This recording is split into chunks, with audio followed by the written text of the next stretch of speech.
नमस्कार, प्रभा साक्षी news network पर आप सभी का स्वागत है। इस वक्त हम हैं साबरमती आश्रम में और ये जो साबरमती आश्रम है ये गुजरात की गांधीनगर संसदीय सीट के अंतर्गत आता है। गांधीनगर सीट की बात करें तो ये भारतीय जनता पार्टी के सुरक्षित सिंहासन में से माना जाता है।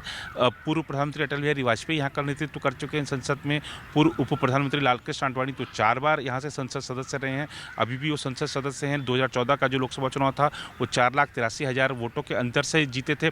इस बार भारतीय जनता पार्टी ने अपने अध्यक्ष अमित शाह को यहाँ से चुनाव मैदान में उतारा है। हमने यहाँ का जो राजनीतिक मिजाज है, जो यहाँ का राजनीतिक रुख है, उसको भांपने की कोशिश की, लोगों से बातचीत की। एक बात साफ तौर पर नजर आ रही है कि अमित शाह भारी बढ़त लिए हुए हैं। कांग्रेस उम्मीदवार और जो यहाँ के एक विधानसभा सीट से विधायक हैं सीजे चावड़ा, वो उनके सामने कहीं टक्कर में फिलहाल दिख नहीं रहे हैं।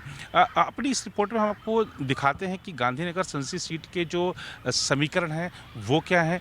गांधीनगर में बीजेपी अपनी किन उपलब्धियों के नाम पर जनता के बीच में जा रही है और जो यहाँ का जो मिजाज है, राजनीतिक मिजाज, वो आखिर है क्या। 1989 में बीजेपी ने पहली बार गुजरात की सभी 26 लोकसभा सीटों पर अपने उम्मीदवार उतारे थे। उस दौरान भी बीजेपी ने यह गांधीनगर सीट जीती थी।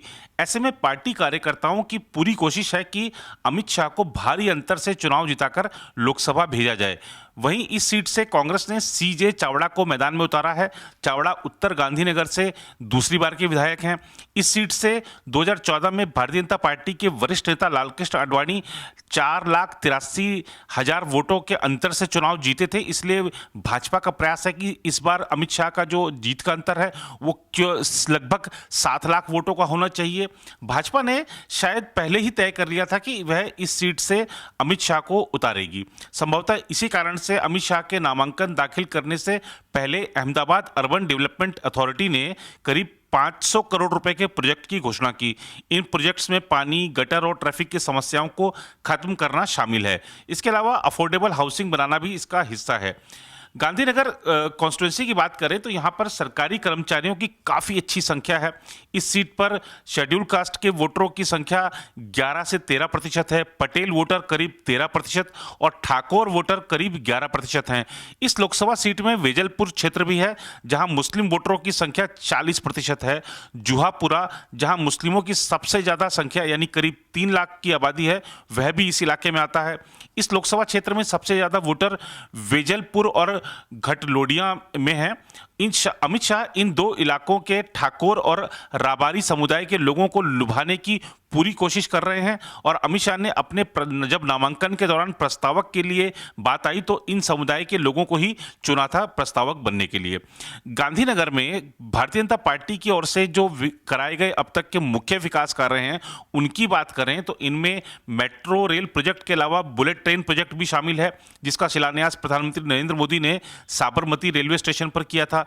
इसके अलावा चिलोड़ा से सरखेज हाईवे को अपग्रेड कराने की बात हो, गांधीनगर में ऐतिहासिक महात्मा मंदिर बनाने की बात हो या निर्माणाधीन लीला होटल की बात हो, साबरमती रेलवे स्टेशन का पुनरुद्धार हो, रेल, सड़क और वायु यातायात का नेटवर्क बेहतर करने की बात हो, 16 सिविल अस्पताल और मेडिकल कॉलेज बनाने की बात हो, Infocity, women GIDC, automobile hub बनाने से पैदा हुए रोजगार की बात हो या पर्यटन स्थलों के विकास की बात हो, गांधीनगर में भाजपा की ओर से कराए गए विकास कार्य साफ दिखाई देते हैं।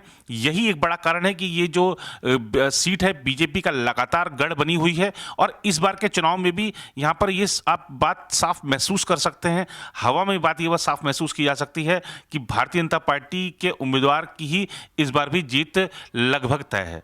तो दिखाया हमने आपको अपनी इस रिपोर्ट में कि गांधीनगर में काम तो दिखता है, अब नतीजा क्या दिखेगा ये तो आपने तय करना है। 23 मई को देश दुनिया को पता चल ही जाएगा।